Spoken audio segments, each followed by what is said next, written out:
یہ خاندان نبوت کے لوگ ہیں، یہ اہل بیت ہے، یہ محبوب کا گھرانہ ہے جس کی عظمت مقام اور شان کو کوئی نہیں پہنچ سکتا۔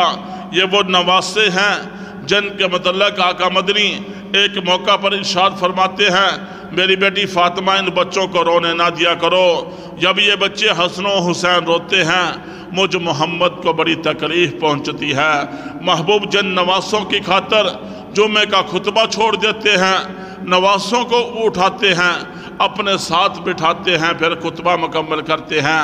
جس حسین کی خاطر محبوب سجدہ لمبا کر دیتے ہیں، محبوب جن نواسوں کو اپنے سینے پر لٹاتے ہیں، جن نواسوں کو محبوب سونگتے بھی ہیں، چومتے بھی ہیں، محبوب جن بچوں کے ساتھ محبت کرتے نظر آتے ہیں، اور اللہ کے محبوب ارشاد فرماتے ہیں، اے اللہ میں بھی حسن و حسین کے ساتھ محبت کرتا ہوں، اے اللہ تو بھی حسن و حسین کے ساتھ محبت کر، اور جو بندہ بھی حسن و حسین کے ساتھ محبت کرے اللہ تو اس کے ساتھ بھی محبت کر۔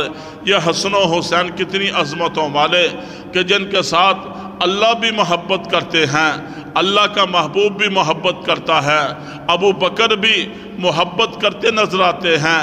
ایک مرتبہ مسجد نبوی سے باہر نکلے، حسین کو پکڑا، اس کو بوسہ دیا اور فرمایا کہ اس بچے کے ساتھ پیار کیوں نہ کروں جس کے ساتھ کملی والا پیار کرتے ہوئے دنیا سے چلا گیا۔ اس فاروق اعظم بھی حسن و حسین کے ساتھ محبت کرتے نظر آتے ہیں۔ محبوب نے ایک کندھے پر حسن کو سوار کیا، دوسرے کندھے پر حسین کو سوار کیا۔ فاروق اعظم دیکھتے ہیں اور کہتے ہیں کتنی خوبصورت سواری ہے۔ محبوب نے فرمایا، اے عمر سواری ہی خوبصورت نہیں، یہ شاہ سوار بھی حسن و حسین بھی بڑی عظمتوں والے ہیں۔ جن نواسوں کے ساتھ عثمان بھی پیار کرتے نظر آتے ہیں، عثمان گھر کے اندر محصور ہیں، یہ شہزادے عثمان کے دروازے پر کھڑے ہو کر عثمان کے گھر کا پہرا دے رہے ہیں۔ یہ کیسی آپس کے اندر محبت ہے۔ علی کے یہ بیٹے ہیں جو ہے ان نواسوں کے ساتھ حافظ الحدیث ابو ہریرہ رضی اللہ تعالیٰ عنہ بھی محبت کرتے نظر آتے ہیں۔ ایک جنازے سے واپس آئے، پاؤں نیچے ہیں، ابو ہریرہ اپنے کندھے سے چادر اٹھا کر حسین کے پاؤں کو صاف کرتے ہیں۔ جب حسین نے دیکھا یہ تو حافظ الحدیث ہے، میرے بابا کا ساتھی ہے، محبوب کا صحابی ہے اور حدیث محدث ہے، سب سے زیادہ حدیثیں یہ پڑھانے والا ہے، اس پر کہا چچا یہ کام نہ کرو۔ اس پر ابو ہریرہ فرماتے ہیں، میں نے محبوب کو تیرے ساتھ محبت کرتے ہوئے دیکھا، محبوب کو تیرے متعلق کہتے ہوئے دیکھا، اے اللہ میں حسن و حسین کے ساتھ محبت کرتا ہوں، تو بھی حسن و حسین کے ساتھ محبت کر، اور جو بندہ بھی حسن و حسین کے ساتھ محبت کرے اللہ تو اس کے ساتھ بھی محبت کر۔ یہ ابو ہریرہ محبت کرتے نظر آتے ہیں۔ بلال حبشی بھی حسن و حسین کے ساتھ محبت کرتے نظر آتے ہیں۔ اللہ کے محبوب کی وفات کے بعد مدینہ طیبہ کو چھوڑ دیا، مسجد نبی کو چھوڑ دیا، اذان کے لیے کھڑے ہوئے، سامنے منبر پر محبوب نظر نہ آئے، زمین پر گرے بے ہوش ہو گئے اور مدینہ کو چھوڑ دیا۔ کئی سالوں کے بعد مولانا زکریا اپنے فضائل اعمال کے اندر یہ واقعہ نقل کرتے ہیں، فرماتے ہیں محبوب کی خواب کے اندر زیارت ہوئی، محبوب نے ارشاد فرمایا، اے بلال یہ کیسی محبت ہے، یہ کیسا ہی وفا ہے، ہمارے مدینہ کو چھوڑ دیا، ہماری مسجد کو چھوڑ دیا۔ بلال حبشی اٹھتے ہیں، تڑپ جاتے ہیں، مدینہ طیبہ کی طرف سفر شروع کرتے ہیں۔ سفر کرتے کرتے مسجد نبوی کے اندر پہنچتے ہیں، وہاں حسن و حسین ہیں، صحابہ کی جماعت عبادت کے اندر مشغول ہیں۔ صحابہ دیکھتے ہیں بلال ہے، مؤذن رسول ہے، کیوں نہ آج بلال سے کہا جائے مسجد نبوی کے اندر اذان پڑھے اور محبوب کے دور کی یاد کو تازہ کر دے۔ جب بات کی بلال نے انکار کر دیا، جب کملی والے نہ رہے بلال اب اذان نہیں پڑھے گا، اس کے بعد کہا چلو ٹھیک ہے، ہمارے پاس محبوب کی نشانیاں تو ہے، محبوب کی نشانیاں تو ہے۔ حسن جو ہے سینے سے لے کر سر تک محبوب کے مشابہ، حسین سینے سے لے کر پاؤں تک محبوب کے مشابہ۔ صحابہ فرماتے ہیں جب ہمیں محبوب کی یاد ستاتی حسن و حسین کو سامنے کھڑا کر لیتے، ان کے چہروں کی زیارت کر لیتے، ہمیں کملی والے یاد آ جاتے، کملی والے کی یاد تازہ ہو جاتی۔ حسن و حسین سے کہا آپ بلال سے اپنے چچا سے سفارش کریں۔ حسن و حسین نے کہا ہمارے چچا بلال آج جو ہے مسجد نبوی کے اندر اذان پڑھ کے ہمارے نانا کی یاد کو تازہ کر دو، اس دور کی یاد کو تازہ کر دو۔ بلال دل ہی دل میں سوچتے ہیں یہ نواسہ رسول ہے، یہ پیغمبر کے نواسے حسن و حسین عظمتوں والے ہیں، جن کی خاطر محبوب نے سجدے کو لمبا کر دیا، جن کی خاطر محبوب نے خطبے کو چھوڑ دیا، جن کی خاطر محبوب نے ان کو اپنے سینے پر لٹایا، ان کے بوسے دیے، ان کو سونگا، ان کے ساتھ محبت کی۔ آج بلال بھی ان کے ساتھ محبت کرتا ہے اور کہا ٹھیک ہے آ حسن و حسین آ میرے محبوب کے کملی والے کے نواسے ہیں، میں اذان پڑھتا ہوں۔ جب مسجد نبوی کے اندر بلال حبشی نے اذان شروع کی، مکہ کے اندر جب آواز گونجی، محبوب کے دور کی یاد تازہ ہوئی، پھر کیا ہوتا ہے، بچے تو کیا، بوڑھے تو کیا، نوجوان تو کیا، عورتیں گھروں سے باہر نکل آئی، مسجد نبوی کی طرف دوڑنا شروع کر دیا کہ یہ محبوب خدا کے دور کی اذان تو آ رہی ہے، دیکھتے ہیں آج وہاں کملی والے بھی موجود ہیں کہ نہیں ہے۔ یہ حسن و حسین کے ساتھ بھی بلال حبشی بھی حسن و حسین کے ساتھ محبت کرتے نظر آتے ہیں۔ سارے کے سارے صحابہ حسن و حسین کے ساتھ محبت کرتے نظر آتے ہیں۔ محبت کیوں نہ ہو، محبت کیوں نہ ہو، یہ محبوب کے نواسے ہیں۔ محبت کیوں نہ ہو، یہ اہل بیت محبوب کا خاندان ہے۔ محبت کیوں نہ ہو، محبت تو سب کے ساتھ ہے۔ جس چیز کی نسبت بھی محبوب کے ساتھ ہو گئی، اس کے ساتھ محبت کیے بغیر ایمان کامل نہیں ہوتا۔ ایک انسان کہے میں محمد الرسول اللہ کو مانتا ہوں، میں جو ہے علی کو مانتا ہوں، فاطمہ کو مانتا ہوں، حسن و حسین کو مانتا ہوں، میں تو 5 کو ہی مانتا ہوں اور 5 تن کو ہی مانتا ہوں، یہ میرے محبوب کا گھرانہ ہے۔ ارے 5 کو بھی مانو، باقی سب کو مانو، ابو بکر سے لے کر پہلے خلیفہ سے لے کر آخری پہلے صحابی سے لے کر ابو بکر سے لے کر آخری صحابی اور جو ہے حضرت طفیل دوسری تک تمام کے تمام صحابہ برحق ہے، تمام کے تمام صحابہ جنتی ہیں، تمام کے تمام صحابہ کامیاب ہیں، تمام کے تمام صحابہ کامران ہیں، تمام کے تمام صحابہ جنت کے سرٹیفکیٹ حاصل کرنے والے ہیں۔ تم جس کے پیچھے بھی لگو گے، اصحابی کا نجوم فَبِأَيِّهِمُ اقْتَدَيْتُمْ اِهْتَدَيْتُمْ، میرے سارے کے سارے صحابہ ستاروں کی مانند ہے، تم جس کی بھی پیروی کرو گے ہدایت پا جاؤ گے، ہدایت پا جاؤ گے۔ یہ صحابہ کے نقش قدم پر چلنا، اہل بیت کے نقش قدم پر چلنا، صحابہ سے محبت کرنا، اہل بیت سے محبت کرنا، پیغمبر کی ازواج سے محبت کرنا، پیغمبر کی بنات سے محبت کرنا، یہ مسلمان کے ایمان کا تقاضا بھی ہے اور مسلمان کے ایمان کا حصہ بھی ہے۔ یہ سیدنا حسین ابن علی رضی اللہ تعالیٰ عنہ اتنی عظمتوں کے مالک اور حضرت حسین رضی اللہ تعالیٰ عنہ اتنی عظمت والے، اتنے مقام اور شان والے۔ جتنا مقام اور شان زیادہ ہوتا ہے اتنا ہی امتحان بھی بڑا ہی آتا ہے۔ 10 محرم الحرام کی تاریخ میں سیدنا حسین ابن علی رضی اللہ تعالیٰ عنہ کو شہید کیا گیا۔ یہ واقعہ کربلا یہ بڑا تفصیلی واقعہ ہے، اس کے چند پہلو آپ کے گوش و گوار کرنے کی کوشش کرتا ہوں۔ جب سیدنا امیر معاویہ رضی اللہ تعالیٰ عنہ کی جو ہے وفات کے بعد ان کا جانشین یزید بنا۔ جب یزید بنا اس وقت یزید نے جو ہے گورنر کو خط لکھا اور گورنر کو پیغام بھیجا کہ جو ہے لوگوں سے یزید کے ہاتھ پر بیعت لو، لوگوں سے بیعت لو۔ چنانچہ مدینہ کے گورنر نے حضرت حسین رضی اللہ تعالیٰ عنہ سے کہا یزید کے ہاتھ پر آپ بیعت کریں۔ اس پر سیدنا حسین ابن علی رضی اللہ تعالیٰ عنہ نے یزید کو فاسق اور فاجر سمجھتے ہوئے اس کے ہاتھ پر بیعت کرنے سے انکار کر دیا۔ اس کی وجہ کیا تھی؟ اس وقت مدینہ طیبہ کے اندر بڑے بڑے جلیل القدر صحابہ موجود تھے، مجلس شورا کے جو ہے ارکان موجود تھے، جو بڑے صحابہ تھے وہ موجود تھے۔ حضرت حسین رضی اللہ تعالیٰ عنہ نے یہ بات سمجھتے ہوئے اگر یزید ابو بکر و عمر عثمان و علی اور امیر معاویہ کی طرز پر حکومت کرتا، حضرت حسین اس کے ہاتھ پر بیعت کرتے۔ جب جو ہے ایک جو ہے نئے آدمی کو اپنے 20 سالہ بچے کو جب جو ہے ہم اپنا ایک بادشاہ اپنا جانشین بنا دیں کہ یہ خلافت کا کام کرے، جس کو کوئی حالات و واقعات کا شریعت کا پتہ ہی نہیں ہے، تو پھر ایسے ہی ہوگا جیسے آج کل کی حکومتیں ہیں۔ ایسے حکمران مسلط ہو جاتے ہیں جن کو پتہ ہی نہیں ہوتا کہ کیسے نظام چلانا ہے، پھر ملکی حالات ایسے آتے ہیں۔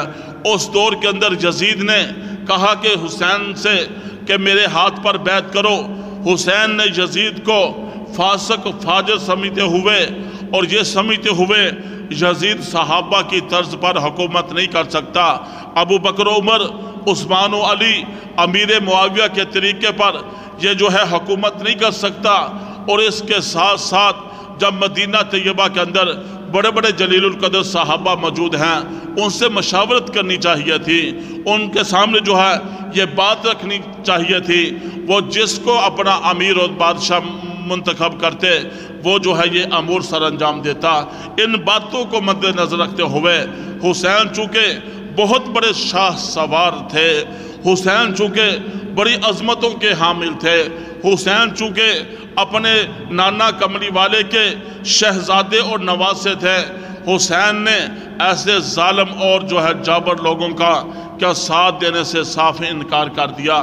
جب انکار کیا اس کے ساتھ ساتھ ادھر کوفیوں نے حسین ابن علی رضی اللہ تعالیٰ عنہ کو خط لکھنا شروع کر دیے۔ یہ وہی کوفی ہے جنہوں نے حضرت علی کو شہید کیا، یہ وہی کوفی ہے جنہوں نے حضرت حسن کو زہر دے کر شہید کیا، یہ وہی کوفی ہے جو اب حسین رضی اللہ تعالیٰ عنہ کو بھی شہید کرنا چاہتے ہیں۔ 1200 خط لکھے اور وہاں بلایا کہ حسین ہمارے پاس آئیں، آپ کے ہاتھ پر یزید کے مقابلے میں آپ کی بیعت کرنا چاہتے ہیں۔ چنانچہ حسین ابن علی رضی اللہ تعالیٰ عنہ نے اپنا جو ہے اپنا چچا زاد بھائی مسلم بن عقیل کو وہاں کے حالات کا جائزہ لینے کے لیے بھیجا۔ مسلم بن عقیل جب کوفے پہنچتے ہیں، وہاں 80,000 لوگوں نے مسلم بن عقیل کے ہاتھ پر بیعت کی، اور جب انہوں نے نماز پڑھائی بہت بڑی تعداد کے اندر لوگوں نے ان کے پیچھے نماز پڑھی۔ جب یہ حالات مسلم بن عقیل رضی اللہ تعالیٰ عنہ نے دیکھا، حضور تو نواسہ رسول حضرت حسین بن علی رضی اللہ تعالیٰ عنہ کو پیغام بھیجا کہ آپ کوفہ تشریف لے آئیں، یہاں کے حالات بڑے سازگار ہیں، یہاں کے لوگ آپ کے ساتھ محبت کا اظہار کرنے والے ہیں، یہاں کے لوگ آپ کو پسند کرتے ہیں، یزید کو پسند نہیں کرتے، لہٰذا آپ جتنا بھی جلدی ہو سکے تشریف لے آئیں۔ پھر کیا ہوتا ہے، کوفہ کے اندر اس وقت نعمان بن بشیر گورنر تھا، نعمان بن بشیر گورنر تھا، تو اس کو ہٹا کر ابن زیاد کو وہاں کا گورنر بنا دیا گیا کہ ابن زیاد جو ہے یہ بڑا ظالم ہے، بڑا ظالم ہے، بڑا جابر ہے، اور حالات و واقعات کو جانتا ہے اور حالات کو کنٹرول کرنا بھی جانتا ہے، یہ دنیا داری ہے۔ اس پر جب ابن زیاد کو وہاں کوفے کا گورنر متعین کیا جاتا ہے، کیا ہوتا ہے، اس وقت مسلم بن عقیل اور مسلم بن عقیل کے پیروکار حسین کے ہاتھ پر بیعت کرنے والے، حسین کو خط لکھ کر بلانے والے، جب ابن زیاد مغرب اور عشاء کے درمیان حجازی لباس کے اندر جو ہے کوفے پہنچتا ہے، اور کوفے پہنچتا ہے اس کے چاروں طرف جو ہے اعلان کر دیا جاتا ہے، یہ اب بات پھیل جاتی ہے کہ حسین کوفے کے اندر تشریف لا چکے ہیں۔ لوگ جو ہے حسین کے ساتھ والہانہ محبت کرتے ہوئے